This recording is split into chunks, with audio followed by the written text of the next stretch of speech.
scripture reading this morning is from Matthew chapter 18, verses 15 through 17. If your brother or sister sins, go and point out the fault, just between the two of you. If they listen to you, you have won them over.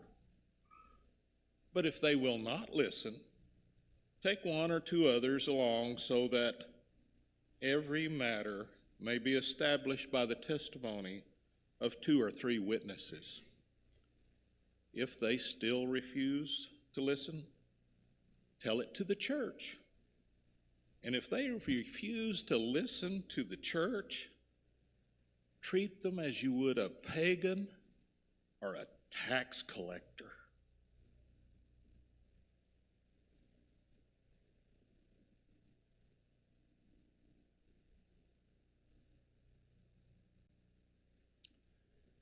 I appreciate that scripture reading.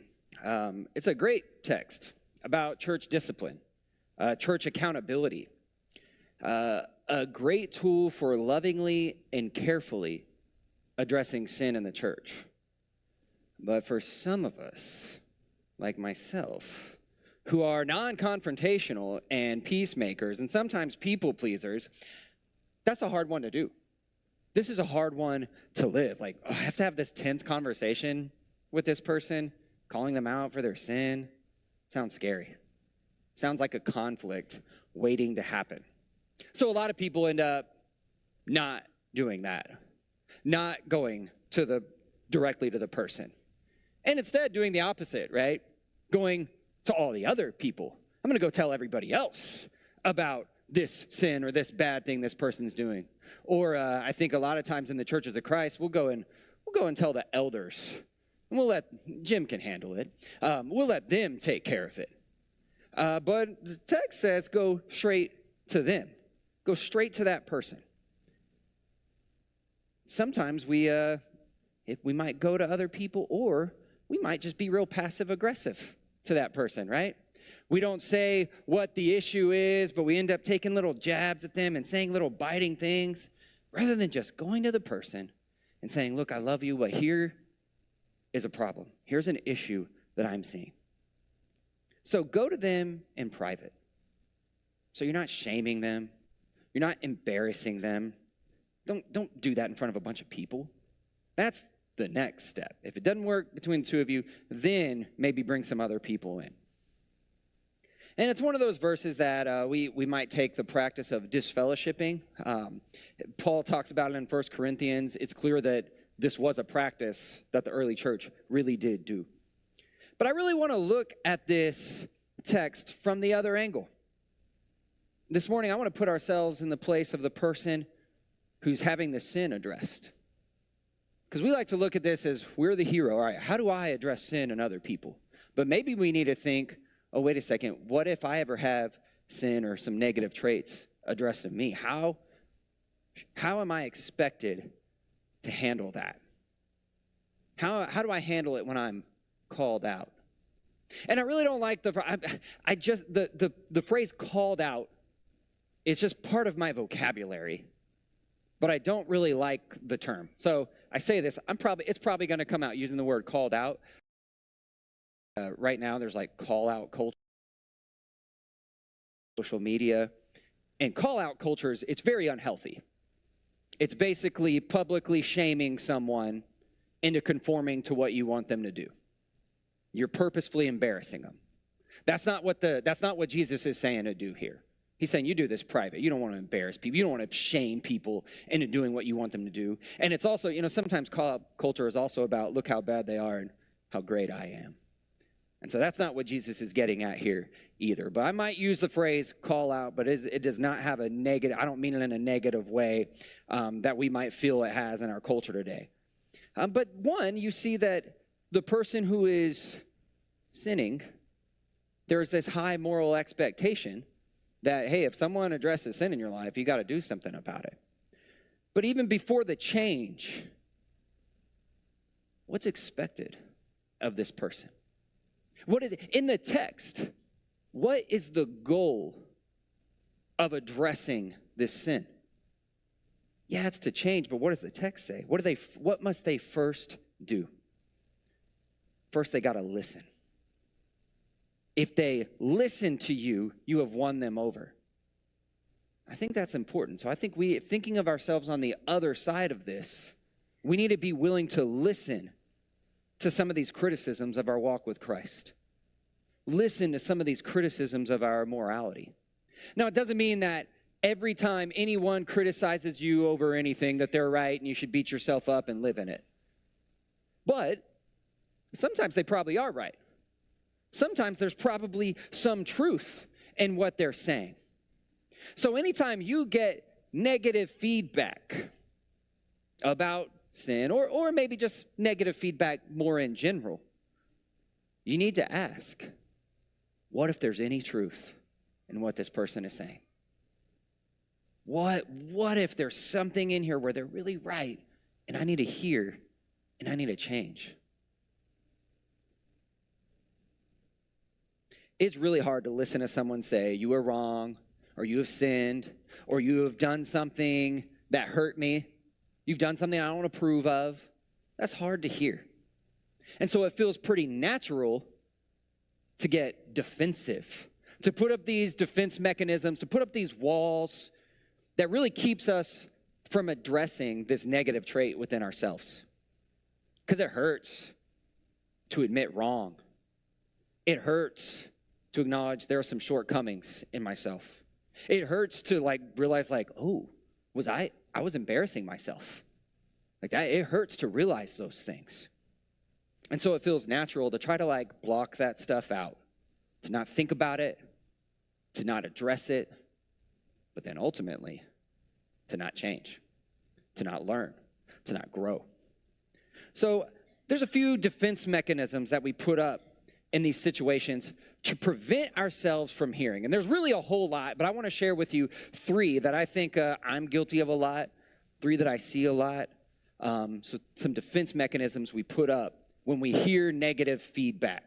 And one is rationalization, which is basically a way to justify our behavior. Oh, you think I did this bad thing? Well, let me tell you why it was okay for me to do it. Look, what I'm doing, it's not really doing any damage. It's not really hurting anybody. This is a victimless crime. It's okay for me to do this thing. Or here's why what I did was really okay. Here's how you actually just got me wrong. And so when we say stuff like that, we're not really hearing what they're saying. I've heard stuff like, stop being so conservative. This is the new millennium. These things that you're calling me out for, it's not a thing anymore. We don't worry about those things. Stop living in the past. Some even go to the Bible and proof text, right? To justify behavior. See, look, this is what God really values. This is what God really worries about. I'm good. If you're going to the Bible to justify your behavior, you might be doing it wrong. And really the word I think about when I think about rationalization, when you're having something negative and you address, I think of the word self-justification. Self-justification. Usually, when you are trying to justify yourself, 9 times out of 10, usually, you're probably doing it wrong. You're probably not listening, probably not growing, and very honestly, you might even look bad in the process. You might even be giving a bad look to others as you're trying to justify your behavior. So I think rationalization, I think that's something I do a lot to prevent me from hearing something that I really needed to hear. Another one is denial, right? We just act as if the problem isn't really there, doesn't exist. It's really not a problem at all. And usually if we're going to deny something, we're also going to have to refuse to acknowledge some facts about the situation. We're going to have to refuse to acknowledge some things that have been brought to our attention. Maybe you've had to talk to someone about an addiction problem. Maybe about a drinking problem. And you might hear some denial. You might say, no, I got this. No, it's not as often as you think. It's not, this is just a one-time thing. It's not a big deal. That's common. It's just denying it completely wasn't an issue. One mode of denial that I've used a lot is I say, oh, this person addressing this issue in me, they just don't like me. They're just mad at me. They're just out to get me. And so they really just had to find something to nitpick me for because it's just personal and they don't like me. And so whatever they're saying, I don't really need to hear. And if you think about it, that's why the text says, first you go by yourself. And so if someone's trying to rationalize what they're doing or trying to deny it and say, oh, it's just them, you might need to hear, oh, no, there's actually other people who are saying this is an issue too. You need to stop denying it because there are multiple people who are saying, hey, you got this problem and you need to work on it. And so we need to, even if we feel like, oh, this person's out to get me, we need to listen and say, well, wait a second. Even if they're out to get me, could there still be some truth in what they're telling me? I remember in middle school, my best friend, his name was Galen. He lived across the street from me, and he was like a brother to me. We hung out all the time. And with that hanging out, sometimes we also had it out. And I remember one time when he was real mad at me, in a fit of rage, he told me, hey, that guy at school that you don't like, who's arrogant, who's cocky, who's vain, who's into himself, who looks down on everyone else, you're worse than he is. And I thought, oh, he doesn't mean that. He's just mad. But the more I thought about it, oh, he's right. I really could talk down to some people. And it was actually a really scary thought to think, oh, the way I'm judging this guy and looking negatively at this guy, are like people looking at me that way? That was a really scary realization for me. And so I'm glad he said that. And it was stuff like that. It was a dose of reality, a dose of realizing like, oh, I can be kind of a jerk. And that moved me towards valuing humility. And I say valuing humility because I am not acing it in any way. But that was hurtful feedback for me to hear. But it was really important. It was really important to hear that from somebody. And I think this is one of the most valuable truths here this morning is that some of the most important feedback you'll ever get is going to be some of the hardest to hear. It's going to be some of the hardest to hear. So sometimes denial can be so bad that we avoid reality despite what is obvious to everything around us. Sometimes it is just so painful to acknowledge, we just deny. And then another one here, this isn't one of the more like scientific ones, but I think this happens a lot, is we hear negative feedback and we just start playing offense. Instead of going on the defense, we just start attacking. Instead of talking through and exploring this negative trait that's been brought to our attention, that someone's expressed to us, we just ignore it and say, but you do this. Who are you to speak? How can you call me out about being selfish when you did what you did the other day? No, let's talk about you some. Or we use scripture, right? Oh, I love pulling out the plank in your own eye when sin gets addressed in my life. No, let's talk about you. I don't want to talk about me. Or you always do this, or you're just out to get me, or you just don't like me. You can't be mad at me. I'm mad at you. So it deflects.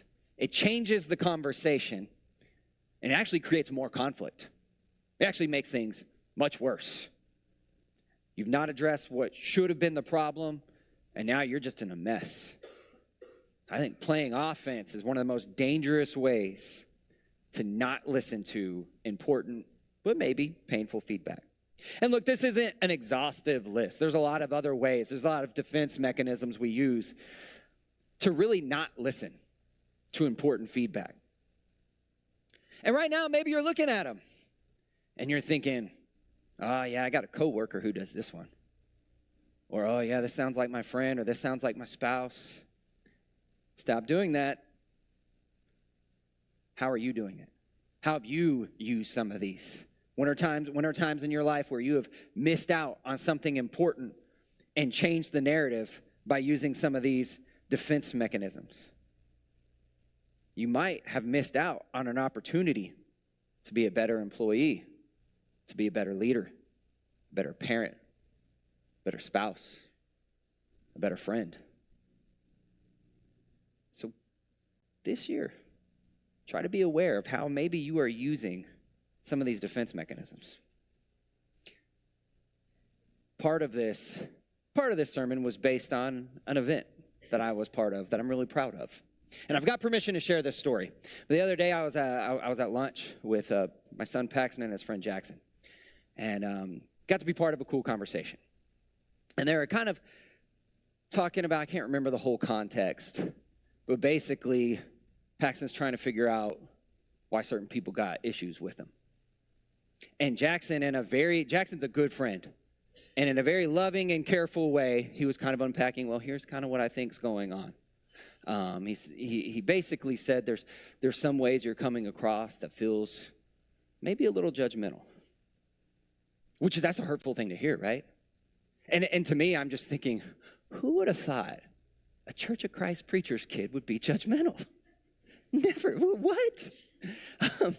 But right there was a slight pause, because that's a hard thing to hear. And Paxton could have done a lot of things, right? He could have rationalized. I'm not being judgmental. These people need to hear what's right. These people need to hear that they're wrong. But then he wouldn't have heard. He could have denied. I'm not judgmental. It's not being judgy. You don't know what judgmental is. Or he could have played some offense. Well, Jackson, you're actually pretty judgy too if you ever think about it. But he didn't do any of those things. And so I was so proud of his maturity. He pauses, and you could tell it kind of hurt. And he said, I need to hear this. I want to hear this. And so Jackson got to unpack a little bit more. And I love that.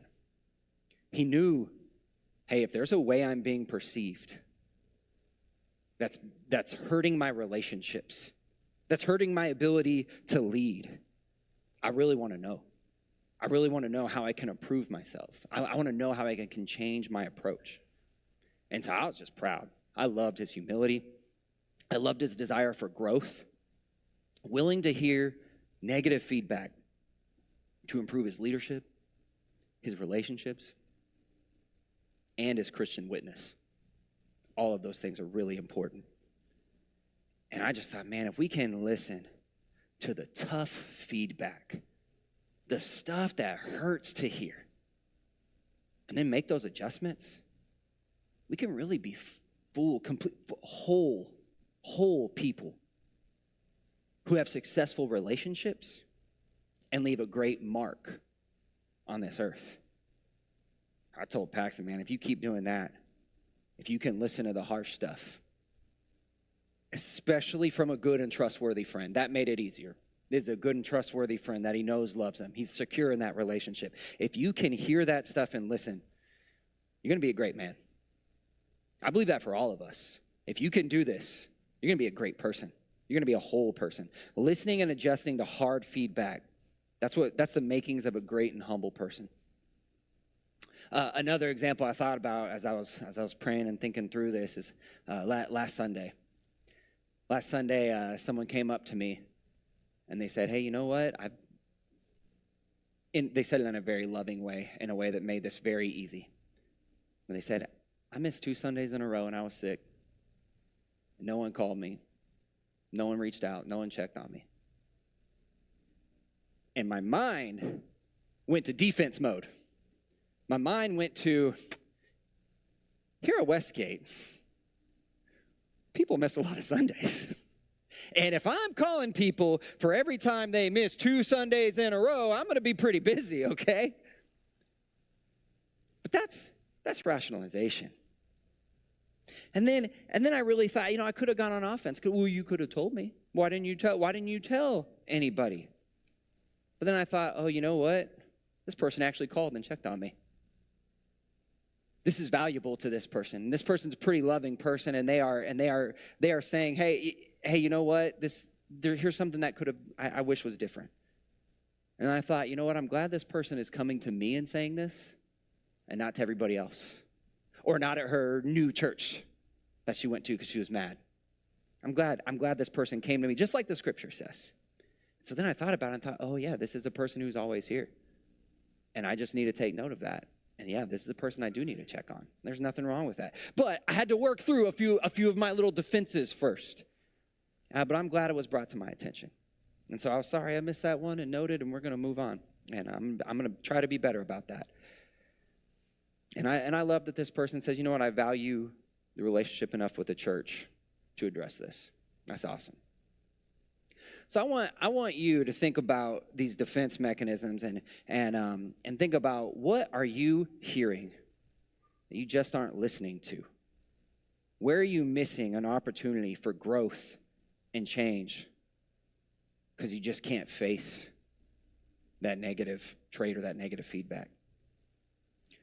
Or maybe it hasn't happened yet, but maybe it will. Maybe you need to be more open as you move into the new year. Because I believe a great holy resolution would be to listen better to criticism.